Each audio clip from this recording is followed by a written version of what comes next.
सर्वभूतेषु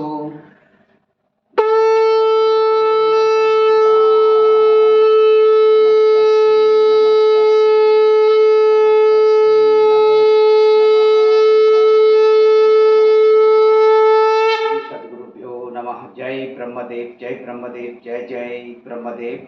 ब्रह्मर्षि ब्रह्मज्योति ज्योतिष YouTube channel में मैं आप सभी दर्शकों का हार्दिक अभिनंदन एवं स्वागत करता हूं। प्रिय दर्शकों, मैं फिर से उपस्थित हुआ हूं एक नया वीडियो लेकर के वृश्चिक राशि वालों के लिए, जुलाई के महीने में उनके राशिफल को लेकर के।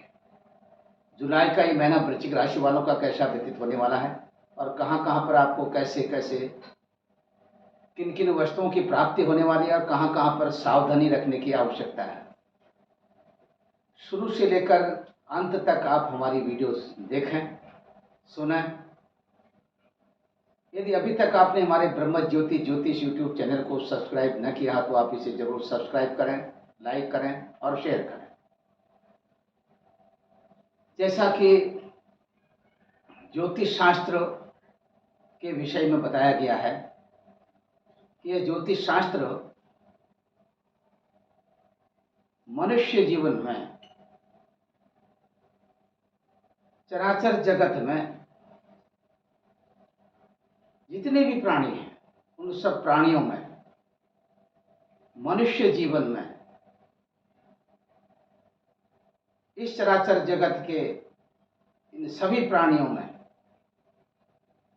मनुष्य एक ऐसा समझदार प्राणी है जिसे कि ज्योतिष शास्त्र के विषय में, या यूं कहें कि ज्योतिष शास्त्र के द्वारा होने वाली तमाम तरह की जो शुभाशुभ अनुभूतियां हैं वो सब केवल उन अनुभूतियों का जो आभास अगर होता है तो केवल मनुष्य को ही, इसीलिए कि वह एक समझदार और ज्ञानवान प्राणी है। तो दर्शकों, आज की इस श्रृंखला के तहत आकाशीय सौर मंडल में ग्रहों की जो गोचरीय स्थिति है आपकी अपनी राशि से, सबसे पहले मैं आपको बताना चाहूँगा कि गोचरीय स्थिति का जो कॉम्बिनेशन है वो किस तरह से आपकी राशि से बन रहा है। यहाँ पर जो यह हम राशिफल आप सबको बना करके भेजते हैं, यह राशिफल आपकी जन्मकालिक जो राशि है उसके आधार पर हम बनाते हैं। बहुत से लोगों को जिनको अपनी जन्मकालिक राशि के बारे में पता न हो और उनकी जो नाम राशि है वो अगर इस वृश्चिक राशि के अनुसार बनती हो तो आप नाम राशि के आधार पर भी आप हमारे इस राशिफल को देख सकते हैं, सुन सकते हैं। तो दर्शकों, यहाँ पर भगवान सूर्य देवता की जो स्थिति है आप देख रहे हैं। यहाँ पर हमने ये जो 12 खाने 12 कोष्ठक बना रखे हैं, इन्हीं 12 खाने 12 कोष्ठकों को हमारे प्राचीन ऋषि मुनि आचार्यों ने इन्हें 12 भावों की संज्ञा दी है। और इस 12 भाव में, ये जो 12 भाव, इन 12 भाव में जो पहला भाव है, इस पहले भाव की लग्न संज्ञा है। हो सकता है कि आपकी अपनी जन्म पत्रिका में प्रथम भाव पर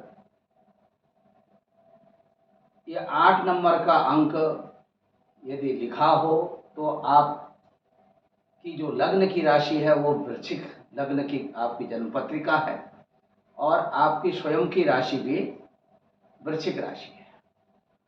तो इस स्थिति में आपकी राशि के और आपकी लग्न के जो स्वामी देवता बनते हैं ये मंगल देवता बनते हैं। मंगल देवता को नमन करते हुए आकाशीय सौरमंडल में जो भगवान सूर्य देवता हैं, सूर्य देवता की जो अपनी प्रधानता है, सूर्य देवता का जो अपना महत्व है, सूर्य देवता ये जो ब्रह्म स्वरूप हैं, इनकी आकाशीय सौरमंडल में प्रधानता इसलिए है क्योंकि जितने भी ग्रह नक्षत्र आदि आपको आकाशीय सौरमंडल में टिमटिमाते हुए नजर आते हैं, जिनको हम आकाश गंगा कहते हैं, ये सारे के सारे ग्रह नक्षत्र आदि जो है भगवान सूर्य देवता के प्रकाश से ही प्रकाशित होते हैं।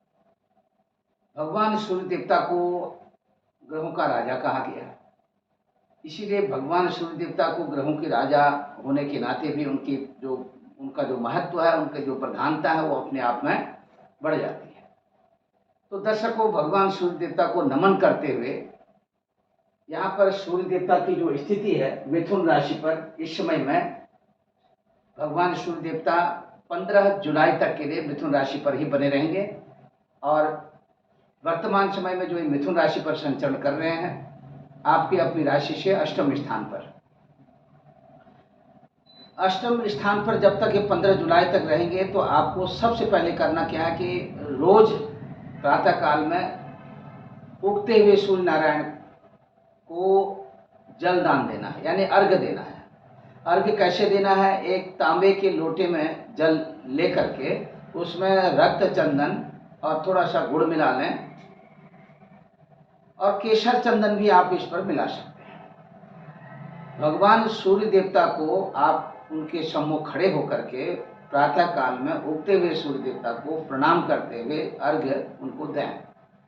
जब आप उन्हें अर्घ्य दान करते हैं तो ओम घृणी सूर्याय नमः मंत्र का जाप अवश्य करें। तो दर्शकों, इस तरह से अपनी नित्य नैमित्तिक जो आपकी क्रिया है, दैनिक संध्योपासना आदि के पश्चात आप सूर्य देवता को ये अर्घ्य जरूर दें। और संभव हो तो आदित्य हृदय स्तोत्र का पाठ आप करें। आदित्य हृदय स्तोत्र का पाठ नित्य प्रतिदिन करें। यदि संभव न हो तो कम से कम रविवार के दिन अवश्य करें। इससे आपका आत्मिक विकास होगा, मानसिक विकास होगा और जो ये अष्टमस्थ सूर्य की स्थिति गोचर में 15 जुलाई तक के लिए है, ये कहीं न कहीं आपका जो क्रोध है ये बढ़ा सकता है। इरिटेशन आपके अंदर में बढ़ सकती है, चिड़चिड़ापन आने की संभावनाएं बन रही हैं। इसलिए विशेष करके अपने स्वास्थ्य का भी आपको ख्याल रखना जरूरी है। दूसरी तरफ में 15 जुलाई के बाद यानी 16 जुलाई को सूर्य देवता मिथुन राशि से कर्क राशि पर आ जाएंगे, यानी आपकी अपनी राशि से नवम स्थान पर।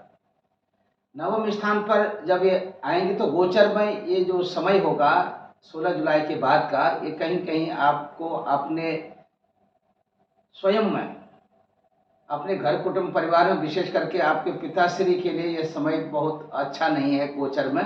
उनके स्वास्थ्य का विशेष ख्याल रखें। हृदय से संबंधित कुछ ऐसी स्थिति बिगड़ सकती है पिताश्री की। पिताश्री का आशीर्वाद लें और पिताश्री के स्वास्थ्य का ध्यान रखते हुए उनको अपने नज़दीकी उपचार केंद्र में ले जाकर के उनका परीक्षण अवश्य कराएं और तद अनुरूप जो भी अच्छे कुशल डॉक्टरों की सलाह लेकर के आगे आप उपचार करते रहें।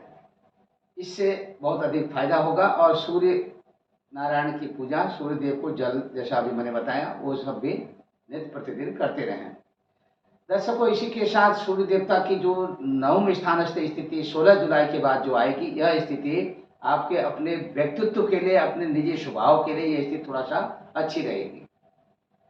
दूसरी तरफ में राजनीतिक आपका यदि करियर है, राजनीतिक क्षेत्र में आप काम कर रहे हैं, तो राजनीतिक क्षेत्र में अपने जितने भी राजनीतिक क्षेत्र से जुड़े हुए जो आपके इष्ट मित्र, बंधु बांधव आदि हैं, उनके साथ आपका अच्छा सा तालमेल बनता हुआ दिखाई दे रहा है। राजनीतिक क्षेत्र में भी आपकी जो अपनी पकड़ है, ये पकड़ कहीं न कहीं पहले की अपेक्षा इस जुलाई के महीने में अच्छी होती हुई दिखाई दे रही है। तो दर्शकों, यहाँ कहीं न कहीं इसका जो प्रभाव है आपके मन और मस्तिष्क पर तो पड़ेगा ही पड़ेगा और सामाजिक मंचों को साझा करने में आपको सावधानी पूर्वक लोगों के साथ वार्ता करनी है। यदि उतावलेपन में किसी भी प्रकार का कोई निर्णय लेते हैं तो जुलाई के महीने में आपकी जो बनी बनाई जो छवि है, कहीं न कहीं उस पर आप थोड़ा सा अंकुश लगा सकते हैं। इस स्थिति में आप अपनी जो बनी बनाई छवि है उसको आप बचाएं और किसी भी प्रकार का कोई अनर्गल मिथ्या भाषण न करें। दूसरी तरफ चंद्र देवता की गोचरी स्थिति देख सकते हैं। आपकी अपनी राशि पर ही चंद्र देवता 2.25 दिन के लिए संचरण करेंगे और 2.25 दिन के इसी क्रम में फिर से यही वृश्चिक राशि में आकर के जैसे ही धनु राशि में प्रवेश होगा तो ये महीना भी व्यतीत हो जाएगा, जुलाई का महीना। अधिक से अधिक जो है जुलाई के महीने में वृश्चिक राशि वालों को ओम नमः शिवाय की माला नित्य प्रतिदिन करनी चाहिए रुद्राक्ष की माला से। संभव हो तो जुलाई के महीने में शिवालय में जाकर के शिव जी के ऊपर में हर हर महादेव करते हुए आप जल में गंगा जल मिला करके अथवा गंगा जल से भगवान शिव का अभिषेक अवश्य करें। दूसरी तरफ दर्शकों, आपकी जो अपनी राशि है वृश्चिक राशि है और संभवतः आपकी लग्न भी वृश्चिक हो, तो आपके यहाँ पर देख सकते हैं मंगल देवता की जो स्थिति है ये सिंह राशि पर है। मंगल देवता सिंह राशि पर आपकी राशि से दशम स्थान पर, तो दशम स्थान पर मंगल देवता की स्थिति बहुत अच्छी मानी जाती है। दशमे अंगारको यस्य सजातो कुल दीपकः कहा है, शास्त्र का वचन है। और वैसे भी गोचर में मंगल ग्रह की सिंह राशि अपने मित्र ग्रह की स्थिति होगी। मित्र ग्रह के अधिमित्र के घर में मंगल देवता का जो ये स्थान संबंध बना हुआ है, ये कहीं न कहीं आपके अपने व्यक्तित्व को बढ़ाने में सहायक सिद्ध होंगे और अंदर से आपके अंदर काफ़ी हिम्मत और काम करने की जो आपकी ऊर्जा शक्ति का संचार होगा। दूसरी तरफ किसी भी प्रकार से आपका जो मनोबल है वो टूटने वाला नहीं है। इष्ट मित्र बंधु बांधवों के साथ और अपने सगे भाई बंधुओं के साथ आपका अच्छा सा तालमेल बनता हुआ दिखाई दे रहा है। इससे उनके द्वारा किसी भी प्रकार की जो आपसी जो सहमति है और किसी भी प्रकार के कोई ऐसे जोखिम भरे ऐसे निर्णय अपने आप न लें। अपने इष्ट मित्र बंधु बांधवों की और सगे भाई बहनों की, सहोदर जो भाई बहन उनकी उपस्थिति में किसी भी प्रकार का निर्णय लें तो आपके लिए, आपकी सेहत के लिए, आपके स्वास्थ्य के लिए भी और आपके कारोबार के लिए हर तरह से ये अच्छा रहेगा। पराक्रम जैसे आपने बताया मैंने वृद्धि के संकेत तो वही हैं। इस महीने में अधिक से अधिक श्रम करने की आवश्यकता यहाँ पर आपको पड़ सकती है। दूसरी तरफ दर्शकों मैं बताना चाहूँगा बुध देवता की स्थिति है। बुध देवता 7 जुलाई तक मिथुन राशि पर रहेंगे। 8 जुलाई को ये कर्क राशि पर चले जाएंगे। 8 जुलाई से लेकर के 23 जुलाई तक ये कर्क राशि पर बने रहेंगे। 24 जुलाई के दिन सिंह राशि पर बुध देवता अपना संचरण करेंगे। तो दर्शकों इस तरह से मिथुन राशि, कर्क राशि और सिंह राशि, इन 3 राशियों पर बुध देवता का ये जो संचरण, ये जो स्थिति बन रही है, ये स्थिति भी कहीं न कहीं आपके पद एवं प्रतिष्ठा को बढ़ाने वाली स्थिति है। यदि आप सरकारी सेवा संस्थानों के साथ जुड़े हुए हैं तो यहाँ पर भी आपको अपने पद एवं प्रतिष्ठा में पदोन्नति के संकेत मिल रहे हैं। दूसरी तरफ लेखन कला आदि के क्षेत्रों में यदि आप जुड़े हुए हैं तो यहाँ पर आपका जो मान है, आपका सम्मान है, ये बढ़ता हुआ दिखाई दे रहा है। संतान पक्ष को लेकर के कहीं किसी प्रकार की कोई अनबन होने के संकेत नहीं है। और गुरु देवता की मेष राशि से स्थिति है। गुरु देवता की मेष राशि से स्थिति दर्शकों यहाँ पर आप देख सकते हैं। गुरु देवता मेष राशि पर आपकी राशि से यहाँ पर जो है 6वें स्थान पर गुरु देवता की स्थिति है। 6ठे स्थान पर गुरु देवता की स्थिति है। तो 6ठे स्थान पर यहाँ पर कहीं कहीं, क्योंकि गुरु देवता आपकी राशि से द्वितीय स्थान धन स्थान के स्वामी हैं और पंचम स्थान के भी स्वामी हैं। 6ठे स्थान पर गए हैं, 6ठे स्थान पर संचरण कर रहे हैं। तो थोड़ा सा कठिनाई से धन की प्राप्ति तो होगी, अधिक परिश्रम करना होगा और जो धन आपको प्राप्त होगा उस धन को आपको थोड़ा सा उसको संचय करके रखना होगा। बहुत उतावलेपन में बिना सोचे विचारे यदि आप खर्च कर देंगे तो आपको ये जुलाई का महीना बीतते बीतते थोड़ा सा आपका हाथ टाइट हो सकता है। इसीलिए कहीं इधर उधर से फिर आपको थोड़ा सा कुछ आर्थिक रूप से लोगों के सहयोग से आपको अपना ये महीना व्यतीत करना पड़ सकता है। इसीलिए अपने धन को ठीक तरीके से, जैसे आपके पास जिस तरह से धन का आवागमन हो रहा है ठीक उसी तरह से उसको थोड़ा सा उसका संचय भी रखें और अपने धन का सदुपयोग करें। वाणी में मधुरता और मनचाहा भोजन की प्राप्ति के संकेत भी यहाँ पर मिल रहे हैं। अब शुक्र देवता की जो स्थिति है ये 5 जुलाई तक यहाँ पर आप देख रहे हैं कर्क राशि पर, और 6 जुलाई के दिन शुक्र देवता सिंह राशि पर चले जाएंगे। इस तरह से दर्शकों, इस सिंह राशि पर शुक्र देवता की जो स्थिति रहेगी, ये 6 जुलाई के बाद की स्थिति, ये आपके लिए, आपके अपने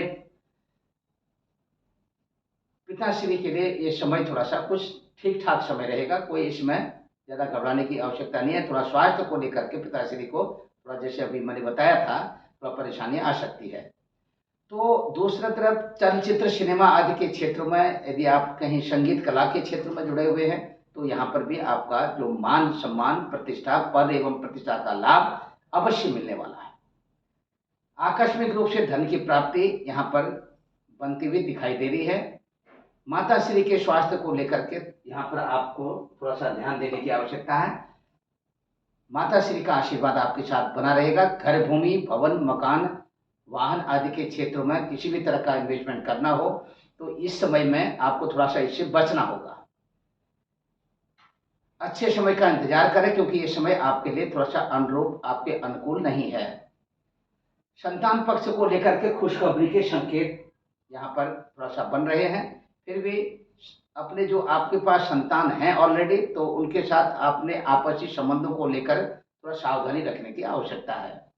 जिन लोगों को अभी तक संतान सुख की प्राप्ति न हुई हो और नव युगल जोड़े हों और युवावस्था के लोग हों, शादीशुदा, अभी तक संतान सुख की प्राप्ति नहीं हुई है, तो ये शुभ संकेत आगे आपको जुलाई के महीने में मिलने वाले हैं। इसी के साथ दर्शकों, यहाँ पर ननिहाल पक्ष की जो स्थिति है ये थोड़ा सा साफ सुथरी नजर आ रही है। ननिहाल पक्ष से किसी भी प्रकार का कोई नुकसान होता हुआ नहीं दिखाई दे रहा है। अब शनि देवता की मूल त्रिकोण स्थिति है आपके राशि से चौथे स्थान पर। शनि देवता यहाँ पर देख लीजिए कुंभ राशि, और ये कुंभ राशि और मकर राशि तीसरे स्थान के स्वामी होकर के मूल त्रिकोण शनि यहाँ पर विराजमान है। अभी देखिए यहाँ पर शनि देवता की दृष्टि जो है ये आपके 10वें स्थान पर पड़ेगी जब तक शनि देवता यहाँ पर हैं। और यहाँ पर मेष राशि में आपके देख रहे हैं कि राहु देवता की स्थिति है, गुरु देवता के साथ गुरु चांडालियों की स्थिति बन रही है। तो कहीं न कहीं सतर्कता रखने की आवश्यकता है। अपने दाम्पत्य जीवन में, अपने गृहस्थ जीवन में एक दूसरे के प्रति अपने विचारों को साझा करते हुए अपनी अहम भूमिका निभाएं और एक दूसरे के प्रति किसी भी प्रकार की सहानुभूति बरतें। किसी भी प्रकार का कोई आर्गूमेंट न करें, तो आपका ये जुलाई के महीने में अपने गृहस्थ जीवन का भरपूर आपको सहयोग मिलेगा। तो व्यापारी बंधुओं के लिए भी थोड़ा सा ये थोड़ा अपने शुभ संकेत तो है ही है। शेयर मार्केट में यदि आप इन्वेस्टमेंट करते हैं तो सोचना पड़ेगा, बिना विचारे किसी भी प्रकार का इन्वेस्टमेंट न करें। दूरदेशी यात्रा के जो संकेत है, केतु की स्थिति है आपकी तुला राशि में 12वें स्थान पर। तो यहाँ पर जो दूरदेशी यात्राएं हैं आपकी, ये थोड़ा सा बनती बनाई बिगड़ सकती हैं। विशेष करके यहाँ पर उत्तरी और पश्चिमी देशों की यात्रा तो आपकी सफल रहेगी। दक्षिणी पूर्वी देशों की यात्रा में सावधानी रखने की आवश्यकता है। स्थानीय यात्रा में किसी भी प्रकार का कोई व्यवधान उपस्थित नहीं हो रहा है। धार्मिक यात्रा में किसी प्रकार से कोई असंतोषजनक स्थिति नहीं है, फिर भी सोच विचार करके यात्रा करें और अकेले यात्रा न करें। अपने घर, कुटुंब, परिवार अथवा इष्ट मित्र, बंधु बांधवों के साथ में धार्मिक यात्रा करें तो यात्रा आपकी सफल रहेगी। किसी भी प्रकार का यदि आप स्वयं ड्राइविंग करते हैं, वाहन चलाते हैं, तो वाहन चलाने के दौरान भी आपको सावधानी पूर्वक वाहन चलाना है। किसी भी प्रकार की लापरवाही वो आपके लिए, स्वयं के लिए तो घातक होगी, लेकिन अन्य लोगों के लिए भी घातक सिद्ध हो सकती है। इसी प्रकार दर्शकों, इस महीने में अधिक से अधिक प्राकृतिक स्थानों का आप भ्रमण करें तो आपके सेहत के लिए, आपके मन के लिए, मस्तिष्क के लिए अच्छा रहेगा। अब बात करते हैं दर्शकों, यहाँ पर जो स्थिति बन रही है आपके इस महीने का जो लकी नंबर है, लकी नंबर 3 नंबर है। जो आपका लकी कलर है, ये लकी कलर है लाल कलर। अपने लकी नंबर और लकी कलर के इस लकी कलर के साथ अपनी दिनचर्या व्यतीत करें और इससे आपको बहुत लाभ होगा। और दूसरी तरफ किसी भी अनजाने में या अननोन पर्सन का दिया हुआ किसी भी प्रकार का भोज्य पदार्थ सेवन न करें। आपके साथ धोखाधड़ी भी होने के संयोग बन रहे हैं। तो दर्शकों, मैं फिर से उपस्थित होऊंगा यहाँ पर अपने एक नए वीडियो के साथ। तब तक के लिए मैं अपनी वाणी को विराम देता हूँ। सर्वे भवन्तु सुखिनः, सर्वे सन्तु निरामया, सर्वे भद्राणि पश्यन्तु मा कश्चित् दुःखभाग् भवेत्। ओम पूर्णमदः पूर्णमिदं पूर्णात् पूर्णमुदच्यते पूर्णस्य पूर्णमादाय पूर्णमेवावशिष्यते। हरि ओम तत्सत्। हरि ओम तत्सत्। दर्शकों, शुरू से लेकर अंत तक आप हमारी वीडियो को देखें, सुनें। यदि अभी तक आपने हमारे ब्रह्म ज्योति ज्योतिष यूट्यूब चैनल को सब्सक्राइब न किया हो तो आप इसे सब्सक्राइब करें, लाइक करें और शेयर करें। जय ब्रह्मदेव, जय ब्रह्मदेव।